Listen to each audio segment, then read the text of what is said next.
The state of insecurity in the country has become difficult for Nigerians not to think of jumping ship and going somewhere that is more safer.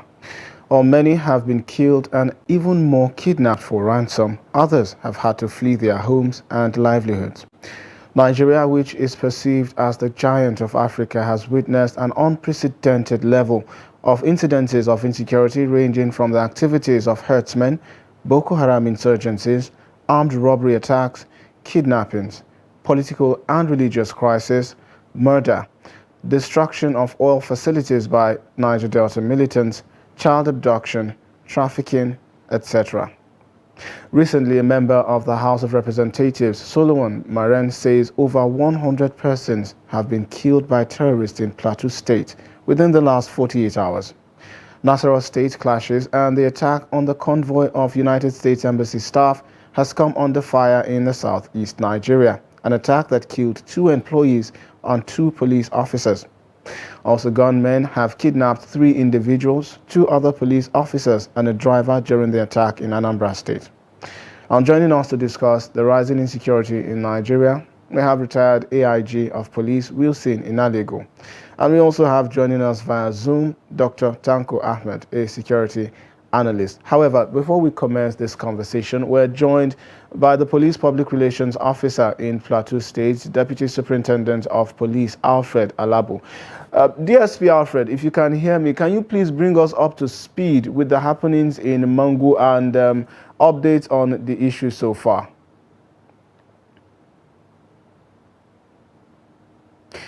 Okay, I understand he can't hear me. AIG, welcome to the program, sir. Thank you. So, sir, these issues, quite a number of them. And recently we've seen sort of an emboldened move by non-state actors. I'm talking about the attack on the convoy, of U.S. employees. What's your reaction to all of this, saying that it's just a couple of weeks, like barely 2 weeks to May 29? Thank you. It's a pleasure for me to be here again. The situation concerning as it relates to insecurity is very troubling, no doubt. But if you look at the Punch of Monday, I think Monday over the weekend, they did an analysis. Unfortunately, I don't have it with me here. And they tried to do a comparative analysis. And if you look at the analysis, it looked that there was a slight decrease in reported cases of an improvement. But that is not to say that what is happening is not troubling, either on the plateau, in Benue, and all that. It's quite troubling. And look at the recent attack on the U.S. Convoy.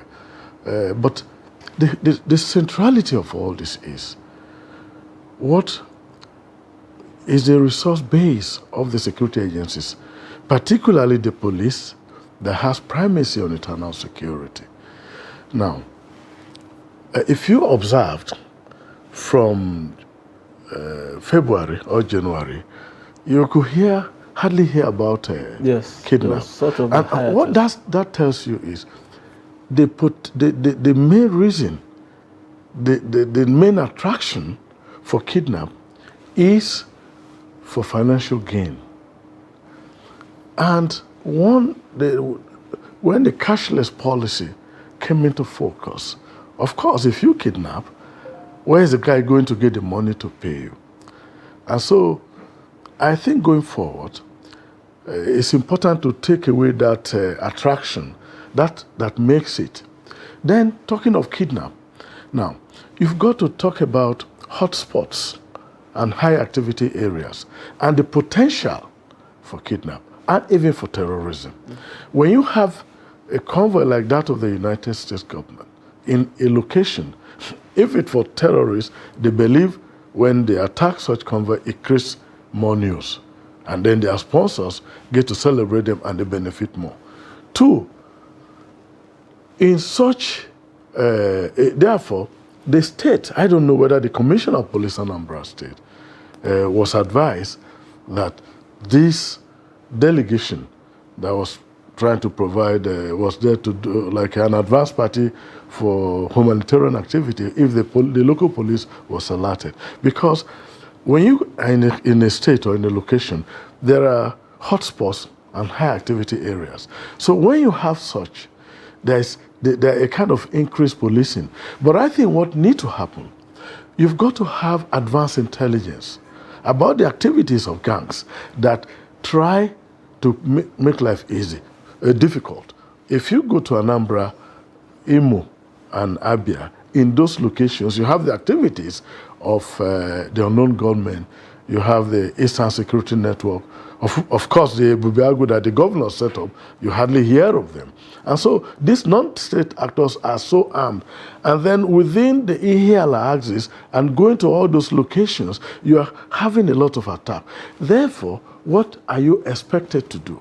You're going to increase security presence, you are going to increase surveillance, and then you are going to make it difficult for this gang to operate as a whole. Because as it appears, they seem to have a wide latitude to appear, and the interception and interdiction is not occurring.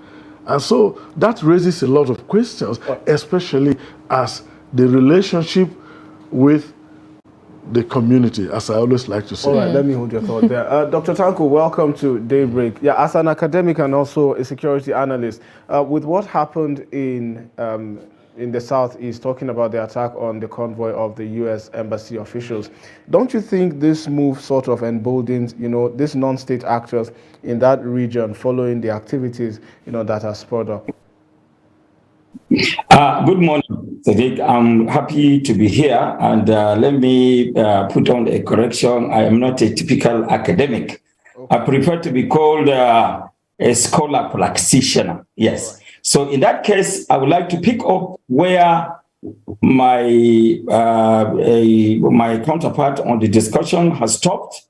He tried to link up operation with community. Yes. Whether it is Anambra, whether it is Mangu, whether it is Kano, Sokoto, or everywhere, now is the time for us to remove our thinking, our understanding, and the action we take. I mean, everybody, we have to move away from books. We have to move away from paperwork. We have to move around from speculations, that's public opinion.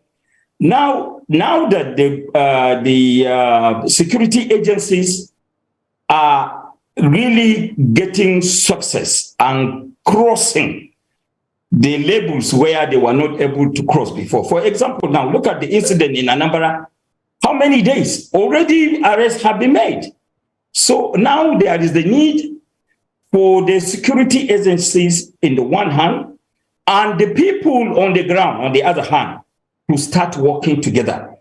If we are not able to join the people and the security agencies to work, no matter how much equipment we buy for the security agencies, no matter how much people we recruit, if there is a divergence views or approaches between what is happening on the ground and what other people are doing, we will not see this success going on and on. So now, coming back to the second section or last, what is happening in Mangu, the same process that has been deployed even 20 years ago on the plateau.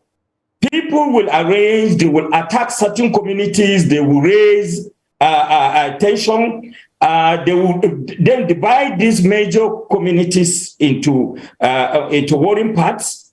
Then they begin to attack each other. At the end of the day, these criminals, I prefer to call them criminals. I would not give them the privilege of terming them with a tribe or an ideology or religion. These are pure organized criminals. They do things so that after they have finished, they expect the misleading public opinion to give them cover or blanket under a tribe or under a religion, and they get away with it. But now I am happy that the security agencies now are really responding. Practically, we can see in Anambra, even in Mongo now, I can tell you, the Plateau State Police Command and other security agencies, they are on top of what they are doing. All right, thank you, Doc. Thank you, Dr. Ahmed. I understand we now have the police public. Okay, okay, all right. So Wilson, you mentioned, you brought the issue of when there was the Naira policy thing, and people are pointing out that even during elections, the insecurity level was way quiet. There was no attacks on different villages and all that, and people were feeling safe at that period. But then immediately after the election, a period of, you see attacks in Kaduna, you see attacks in Plateau State, and in a massive number where we've been losing a lot of lives in this matter. Now, people are pointing that perhaps the people behind this insecurity thing have, a stake in the political arena, so that is why this whole thing stopped. What's your take on the whole situation? Yeah, if it is a pattern. Now, why do you have crime? There is unemployment. There is poverty. Now, during the election, of course you agree that a lot of people were engaged, either as polling agents, as ad hoc staff, as campaign people. You could go to a stadium once you manage to attend, you may get 500 naira or 1,000 you eat. So these guys were temporarily engaged. But the politicians are not going to engage them forever because their campaigns are over, election is over. Therefore, these people are released back to the society. And what do you have? Man must work. They look for means. So, but the pattern is going to continue till about, say, August, September, even when then it's going to, come down because the security agencies continue to, strategize. And so that, for me, is the question. Because they were engaged, they are no longer engaged. I don't think, because if you have engaged people, you were paying them, if in the unfortunate event you arm them, you are not able to collect the weapons back, and they have those arms, it emboldens them. And this is what happened. But like I say, and like it's always said, security is everybody's business. And so the Nigeria Police Force and other security agencies are doing everything. And if you see of recent, once officers are accused of high-handedness towards members of the community, the response has been very prompt. And I think that kind of generates confidence. There is the response to misconduct by officers, by the MPF, and I think other security agencies, is trying to create reassurance in the mind of the public that we can have where we can go. All this happens. And so why do you do that? You want to build confidence. You want the people to understand that you are human. You are only wearing uniform. You are not different from them. What affects them affects you. And so it is a call to the public to support the security agencies. As the security agencies strategize, try to have resources, logistics, vehicles, human resource, these are very critical. Because if you go to some villages, for example, even divisions that ordinarily will have 300 officers, policemen, personnel, you may have up to only 100. If you go to some police outposts, you have 3. They will not even be able to protect themselves. So there is a need to increase the level of recruitment, and so that you have more number, you have more resources. And I talked about advanced intelligence about these criminals. You've got to know, like the Southeast, it's a small place. Because where they operate, they never change. It's either they take it from around Nnewi, but Nnewi is built up, not so much there, but around Ihiala, which is on the way from Okija, you are going to Owerri. They operate around there with reckless abandon, and they take it from Ihiala. There is a road there, I think, to Olu. They also do that. And then the other axis is from Okigwe towards some part of Imo State, and of course the borders of Umuahia and Aba, they are a kind of localized. That is why in my opening remarks I talked about hotspots, I talked about high activity areas. So it's about putting resources to these areas. But the public must recognize that they are not going to sit back and think the police and other security agencies are going to have all the answers. Of course, they are paid to do that. But when you go to your house, nobody tell you to lock your door. As you go to your room, you shut your door at night or in the day, you are also contributing to security, because nobody can just get in there and break in. So everybody is playing a role, no matter how small. But the security agencies will continue to improve on their processes. When you improve on the process, not just end justifying the means, but the means to that end, so that the public get to see you and say, look, you have come. If you go to a neighborhood to conduct a raid, for example, you get a report, drugs and other things have been sold, other dangerous things have been sold. You go to such neighborhood, might be some firing of shots and all those confusion.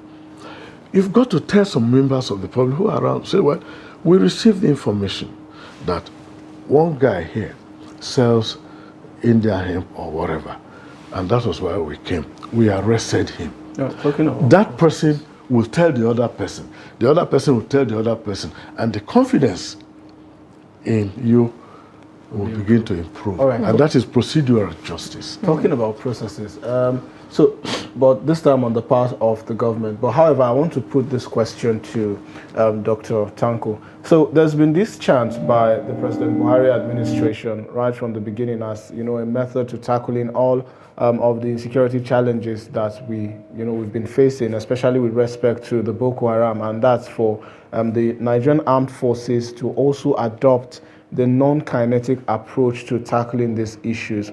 So far, we've seen quite a number of these insurgents repenting and surrendering their arms to the Nigerian armed forces, with the recent being about 13,000 of them in March surrendering to the Nigerian army, and so far having a total of around 50,000 of them who have surrendered. But this then brings the question of psyche, because of course they say you can kill a person but you cannot kill the ideology.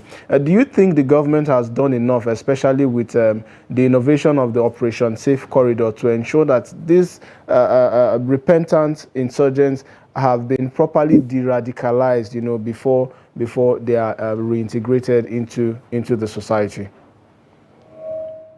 I would say that referring to these radicals, the methods and those that are in charge of this is really very, very professional.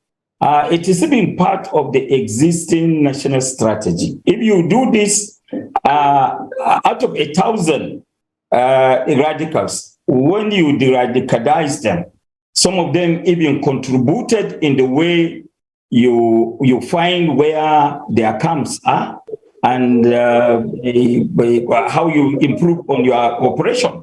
But then you cannot say that if you de-radicalize 1,000 people, then 1,000 people will come into the field. I will go back to the same idea that I started from the beginning. As long as security, our own security apparatus is not connected to or working with the people on the ground, we will be having this kind of problem cropping up in and out. There is the AIG has mentioned issues of poverty and unemployment and other things. We cannot just have a general view that everybody that does not have work to do will really go out there and commit crime. We see crime in the United States of America. Professional people will carry guns and go and shoot kids in the school. So here it is, let's join in. When you join the community with the security agencies, that is what is called critical assets. In case you go for operation, you have the right to take over buses, to take over buildings and do operations. It's not only physical. There are cultural assets the security could use by using the traditional rulers and cultural way of information gathering. We have it in Jigawa and it is working perfectly. There is also institutional assets that are available to the security agencies. There are also administrative assets. If the security agencies today, as I said from the beginning, we change and improve our understanding of what is really happening, our thinking, our action, to go down into the field and really deal with this problem against the so-called negative public opinion you always get. I can bet you, if what has happened in Anambra were to go with public opinion, nobody will be able to arrest anybody by now. And that of Mangu and some areas around Upper Plateau, we have been seeing this, but we had this kind of things going on for the past 20 years. They are reducing now. As they are reducing, we should be able to improve our thinking by the day. We improve our thinking, like the police, they have their own public relation units. I learned that one of them is going to talk to us now. They provide information and also they get improved contact with the people. Also, issue of intelligence raised by the AIT. Even on market days, you have strangers coming in to sell items. Please find out where they come from and what kind of items they come to sell. You don't even need security men to do this. Day in, day out, in everything that we do, we have to consider that we are part of our own security and also we are part of our own insecurity. We have to work together. We have to work along with the security agency. All right. I'm on a radio station. Short break, and when we return, the program continues. Do stay with us. Now, as part of efforts to support Africa's goal of strengthening... Now, looking at the activity chart, as you can see right here, a total volume of 130. Created a Boko Haram crisis that at that time was restricted to Yobe. How secure are they? You can see security men with blood. This is the road leading up to the... Already, if you look at England squad, you are looking at EPL, you are looking at their names. You are not looking at...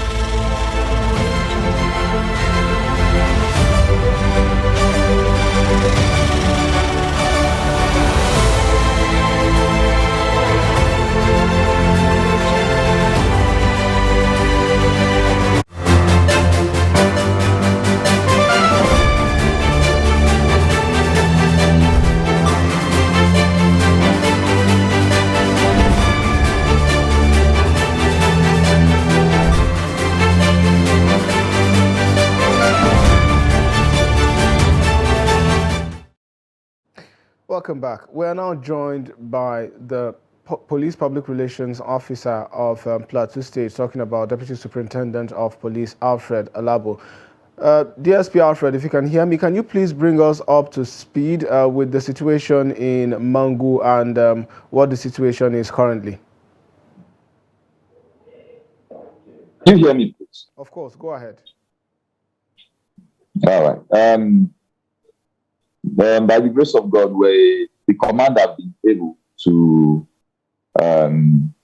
bring the situation to an extent under control. Why I use the word to an extent is because, there's still fear and panic along the axis. And apart from the people that lost their lives, there are still some persons that are missing. So it is important that we let that out to the public, but the people are afraid, and we are doing everything we can to ameliorate their fears and to let them know that security is on top of their game as regards this particular fight against this insurgents. All right. Can you please give us some background, because a lot of Nigerians really do not understand, the situations of things there in Plateau. So perhaps you could tell us, give us a kick. Okay, and the situation there is very simple. Some cowards who are fond of arming unarmed civilians who have worked hard for whatever they have gotten, invaded some villages far away from town. And most of those places also don't have networks that can reach to the divisional police officers so that they can respond, and STF personnel who are also stationed along those houses.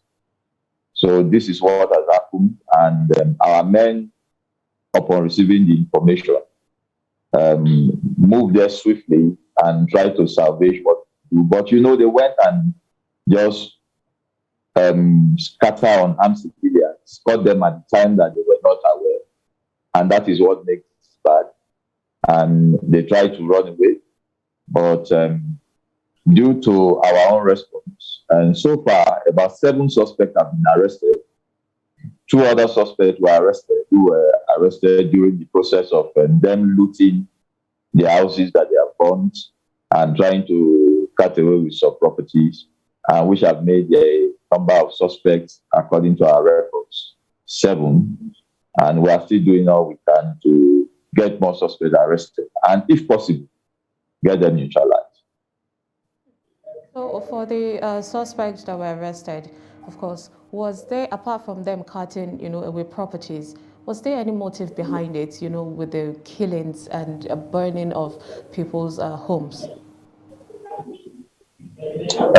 Investigation will let us know all of that, but I can give you a light investigation, interrogation that we did on them. They said they saw their brothers, that's the people shooting the guns.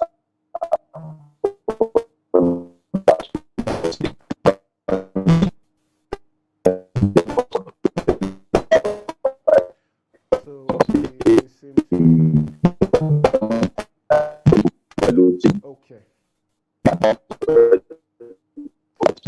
Yes, thank you so much for your contribution on the program. We hope to touch base with you much later to give us more updates as the situations, unfold. AIG, so this is what we were talking about earlier. Non-state actors springing up. Is it because they've now been emboldened? I mean, look at what happened in Anambra State. However, back to the conversation about the approach being employed by this current administration, the non-kinetic approach to the issues. How do they begin to address issues like this, where these non-state actors, sometimes for no reasons or for motives that even security agents and Nigerians cannot understand, just spring up and then begin to meet mayhem on Nigerians? There are multiple factors responsible for the commission of crime.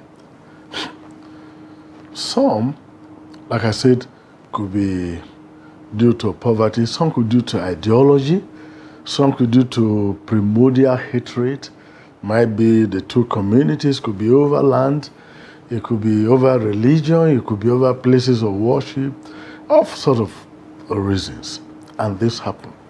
Now, when you have non-state actors so armed, and that is why we talk about the community.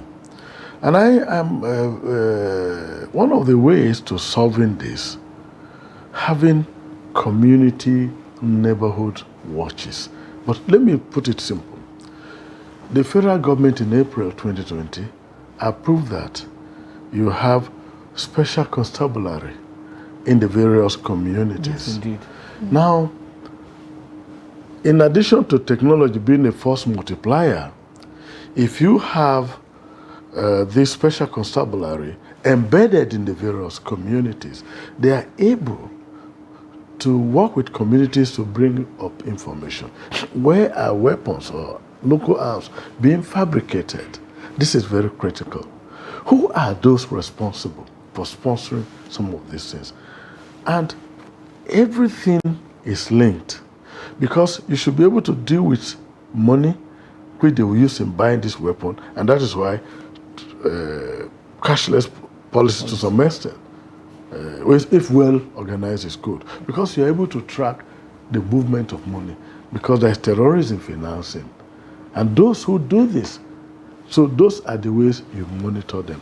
Number two, the divisional police officers, the DSS, civil defense, and the other security agencies, having their eyes and ears into various communities, they are able to know, because these individuals are no spirit. They exist among our communities, and they are easy to track because the lifestyle changes. The guy goes on a trip, and so if you have your patrols, and your patrols are going from community to community, they are able to gather information. People are willing to come forward if they are going to be protected. And so what needs to happen is that collaboration, that synergy among security agencies, and that relationship with the community should improve. That is true. No, well, I always say, no, it continues to improve. Of course, it needs to improve. And that is why I said it is about procedural justice. All right. That people know you are working in their interest. I'm compelled to hold your thoughts here, of course, because of time. I wish we had more time, so we'll discuss the issues. But of course, we'll be having you subsequently to discuss the issues. AIG Naligwe, I want to thank you so much for joining Daybreak